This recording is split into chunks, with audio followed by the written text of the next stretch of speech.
ഈ ഒരു ക്രിസ്മസ് ദിനം ആര് തൂക്കി എന്നുള്ളതാണ് ചോദ്യം. നിവിനാണോ, മമ്മൂട്ടിയാണോ, മോഹൻലാലാണോ, അതോ ദിലീപാണോ? നിവിൻ പോളിയുടെ ഇന്നലെ റിലീസായ ചിത്രം, അഖിൽ സത്യൻ സംവിധാനം ചെയ്ത ചിത്രം ഫൈനൽ കളക്ഷനിലേക്ക് കടന്നപ്പോൾ ആദ്യ ദിനം 938 ഷോകളിൽ നിന്ന് നേടിയത് 3,19,60,000 രൂപയോളമാണ്. 78% തിയേറ്റർ ഒക്യുപ്പൻസിയും ഉണ്ടായിരുന്നു.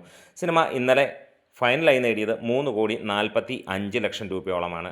ഇവിടെ സിനിമയ്ക്ക് രണ്ടാം ദിനവും മികച്ച രീതിയിൽ കുതിക്കാൻ കഴിയുന്നു എന്നുള്ളത് തന്നെയാണ്. മണിക്കൂറിൽ 13,500 മുകളിലുള്ള ടിക്കറ്റുകൾ ഇപ്പോൾ വിറ്റുപോയിക്കൊണ്ടിരിക്കുന്നു. ഇതിനോടകം തന്നെ 1,43,000 ടിക്കറ്റുകളും ഉച്ചവരെ സിനിമ ബുക്ക് ചെയ്യപ്പെട്ടിരിക്കുന്നു. 1000 മുകളിലുള്ള ഷോകളും ചാർട്ട് ചെയ്തു. 50% തിയേറ്റർ ഒക്യുപ്പൻസിയും വന്നപ്പോൾ സിനിമയ്ക്ക് 2.5 കോടിക്കടുത്താണ് കളക്ഷനായി വന്നിരിക്കുന്നത്. മോഹൻലാലിൻ്റെ ഏറ്റവും ഗംഭീര അല്ലെങ്കിൽ ഏറ്റവും പുതിയ ചിത്രമാണ് വൃഷഭ തെലുങ്ക് ചിത്രമാണ്. സിനിമയ്ക്ക് പ്രതീക്ഷിച്ച കളക്ഷനേക്കാൾ കൂടുതലാണ് ആദ്യ ദിനം നേടാൻ കഴിഞ്ഞത്. കേരള ബോക്സ് ഓഫീസിൽ നിന്ന് വെറും 606 ഷോകളിൽ നിന്ന് 22,000 മുകളിലുള്ള ടിക്കറ്റുകൾ വിറ്റുപോയപ്പോൾ സിനിമയ്ക്ക് നേടാൻ കഴിഞ്ഞത് 36,59,000 രൂപ.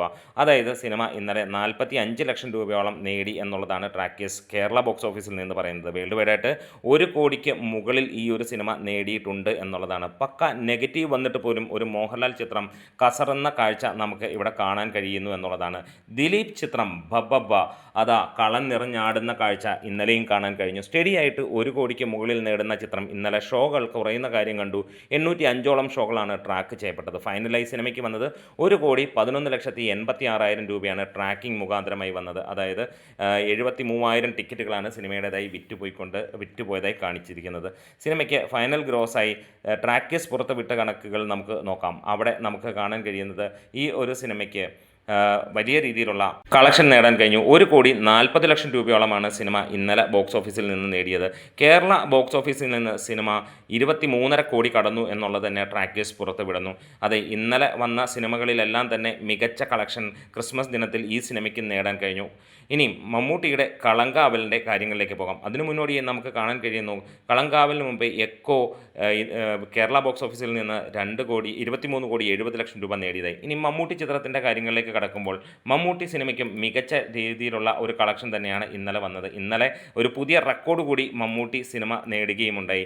അതായത് 20-ാം ദിവസവും അല്ലെങ്കിൽ 21-ാം ദിനവും 55% മുകളിലുള്ള തിയേറ്റർ ഒക്യുപ്പൻസി നേടുന്ന ചിത്രമായി മാറി. 56% സിനിമയുടെ തിയേറ്റർ ഒക്യുപ്പൻസി വന്നത്. ഇന്നലെ സിനിമയ്ക്ക് 105ഓളം ഷോകളിൽ നിന്ന് 10,000-നടുത്തുള്ള ടിക്കറ്റുകളാണ് വിറ്റുപോയത്. ഫൈനലായി വന്നത് 15,46,000 രൂപയോളമാണ് സിനിമയുടെ ട്രാക്ക്ഡ് കളക്ഷനായി വന്നത്. കളങ്കാവലിന് കേരള ബോക്സ് ഓഫീസിൽ നിന്ന് 36,45,00,000 രൂപ എന്നുള്ളതാണ് ട്രാക്കേഴ്സ് പുറത്തുവിടുന്ന കണക്കുകൾ. ഇന്നലെയും സിനിമയ്ക്ക് 25 ലക്ഷം രൂപയോളം നേടാൻ കഴിഞ്ഞിരുന്നു എന്നുള്ളതാണ്. ബബ്ബ 23.5 കോടി കേരള ബോക്സ് ഓഫീസിൽ നിന്ന് നേടിയപ്പോൾ അവതാർ 6,30,00,000 രൂപ നേടുന്ന കാഴ്ച.